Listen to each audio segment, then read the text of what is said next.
नमस्कार मंडळी, तर जयस पॉकेट रेसिपी ब्लॉगमध्ये तुमचं खूप मनापासून स्वागत आहे। तर आज मी चालली आहे बाजारामध्ये। आहो आणि मी सोबत जात आहोत आणि काल रात्री खूप पाऊस पडलेला होता, त्या कारणामुळे खूप सगळीकडे ओलं होतं आणि मस्त थंडगार हवा चालू होती। तर बघा, आम्ही आता बाजाराजवळ येऊन पोचलो आहे। हार्डली आमच्या घरापासून 1 ते 1.5 किलोमीटरच्या अंतरावरती बाजार आहे। तर सकाळी 7 वाजेच्या टायमाला आम्ही तर आलो होतो आणि बघा किती हालत खराब झालेली होती, सगळी दूर पाणी साचलेलं होतं। तर सुट्टीचा दिवस होता, त्यामुळे खूप गर्दी होती बाजारामध्ये, गाडी लावायला सुद्धा जागा नव्हती। तर तुम्ही बघू शकता किती गर्दी आहे। त्यानंतर आहो आले पैसे काढून, त्यानंतर आम्ही लगेचच बाजारामध्ये निघालो।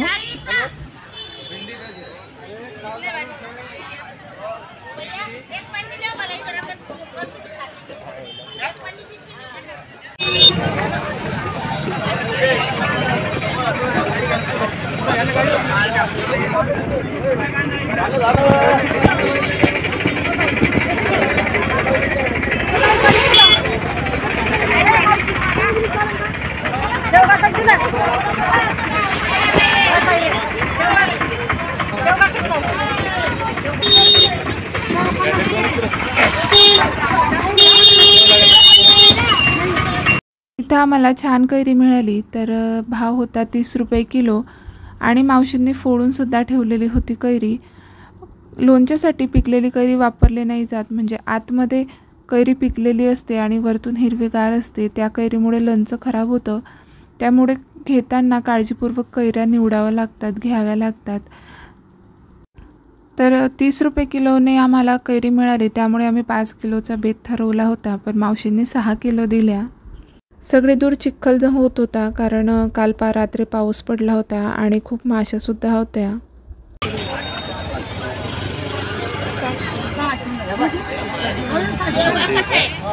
5 किलो नाही 5 किलोच करा। थोडं बाजू किलो काय होते, लोणचं लागते ना।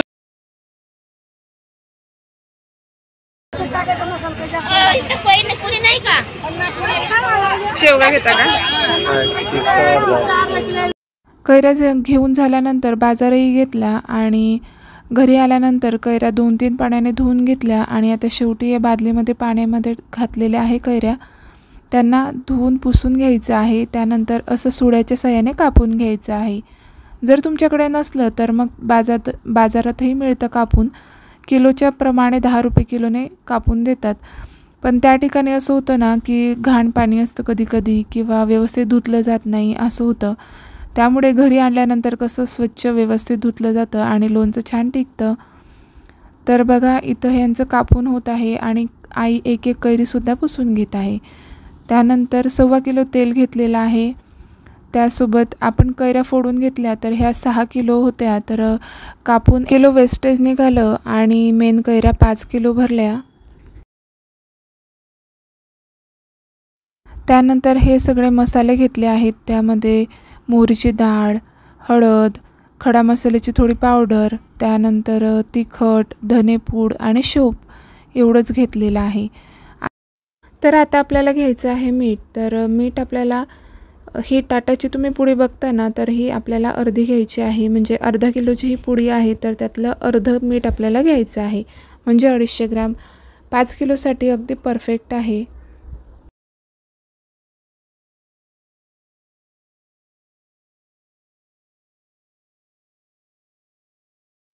तर मीठ इथं काढून घेतलेलं आहे, तुम्ही बघू शकता। आणि तेल आपण कडकडीत तापून घ्यायचं आहे, धूर निघतो तोवर आपल्याला तापवायचं आहे। त्यामध्ये सुरुवातीला आपल्याला घालायचे आहे लवंग। तर लवंग टाकताना काळजीपूर्वक घाला, म्हणजे लगेचच झाकण आपल्याला त्यावरती ठेवायचं आहे। तर बघा, आई इथं बघत आहे की तेल तापलं की नाही। तर आता लवंग घातल्यानंतर लगेचच आपण झाकण ठेवून द्यायचं, ते एकदम तडतड उडतं आणि तेलही बाहेर येतं। तर मला थोडा वेळ लागला होता झाकण घेण्यासाठी, तर तुम्ही बघू शकता अगदी तडतड असे उडायला लागले। तर लवंग तळल्यानंतर आपण घालायचं आहे त्यामध्ये मेथी। तर मेथीचे दाणे अगदी थोडेसे घेतले आहे, 1 टेबलस्पून असतील बहुतेक। आणि त्यानंतर इथं तेजपत्ता आपल्याला लास्टला टाकायचा आहे। तेल थोडं आपल्याला गार होऊ द्यायचं, त्यानंतर घालावं।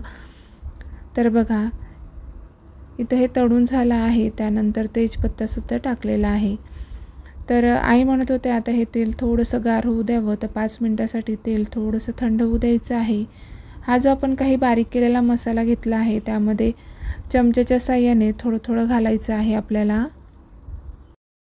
तेल इथं थोड्या प्रमाणात थंड झालेलं आहे. तर आपण इथं पूर्ण तेल टाकून घ्यायचं आहे. बघा आई इथं टाकून घेत आहे सगळ्या मसाल्यामध्ये थोडं थोडं तेल.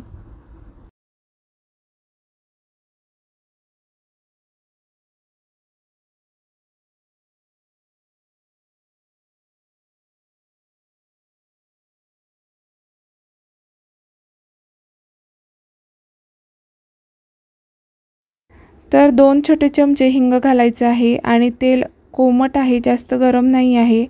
तर या वेळेसच आपण हिंग घालायचं आहे. तर हे छान प्रकारे ढवळून घ्यायचं, खूप थंड होऊ द्यायचं. तर आम्ही सकाळी मसाला केला होता, तर आता संध्याकाळी लोणचं घालत आहोत. तर बघा ही एक छानशी ट्रिक आहे. तर मसाला घेतलेला आहे खाली, त्यावरती गूळ आणि मीठ घातलेलं आहे आणि वरतून कैऱ्या. तर हे मिक्स करायला खूप हेवी जातं, एकदम दोन्ही हाताने मिक्स होत नाही मसाला घातल्यानंतर. तर असं थोडं थोडं मिक्स करत आहे आई. तर आम्ही घातलं आहे गोड लोणचं कैरीचं. आमच्याकडे गोडच लोणचं खातात. तर जेवढ्या कैऱ्या असतात तेवढेच आपल्याला गूळ घ्यायचं आहे. म्हणजे 5 किलो कैरी तर 5 किलो गूळ. तर बघा इथं आई आणि भूमी दोघंही, भूमीलाही असं वाटत होतं की मी करावं, पण आई बोलले ते खूप तिखट असतं, मग तू हात घालू नको, म्हणून ती बघत बसली होती. आणि इथं हा सगळा मसाला टाकून झाला होता. तर बघा हे अशा प्रकारे आपल्याला व्यवस्थित झाकून ठेवायचं आहे. यामध्ये किडा किंवा काही कचरा जाता कामा नये. त्यानंतर 2 दिवसानंतर बघा असं पूर्ण पातळ होऊन जातं. गुळाला खूप पाणी सुटतं मीठ आणि गुळामुळे, आणि रायटंही होतं तयार. तर इथं मस्त स्वच्छ असं काचेची बरणी घेतलेली आहे. त्यामध्ये कैरीचं लोणचं भरून ठेवायचं, म्हणजे वर्षभर छान टिकतं. आणि ह्या कैऱ्या थोडे दिवसाने फार ॲब्झॉर्ब करतं सगळं गूळ आणि मसाला, तर खूप छान चव येते. तर तुम्ही घातलं का लोणचं? तर आमचं घालून झालेलं आहे. तर आजचा व्हिडिओ तुम्हाला कसा वाटला तर ते कमेंट करून सांगायला विसरू नका. आणि शेअरही करा आपला व्हिडिओ. आणि चॅनलला नवीन असाल तर चॅनलला सबस्क्राईबसुद्धा करा. तर भेटूया नेक्स्ट व्हिडिओमध्ये. तोपर्यंत बाय.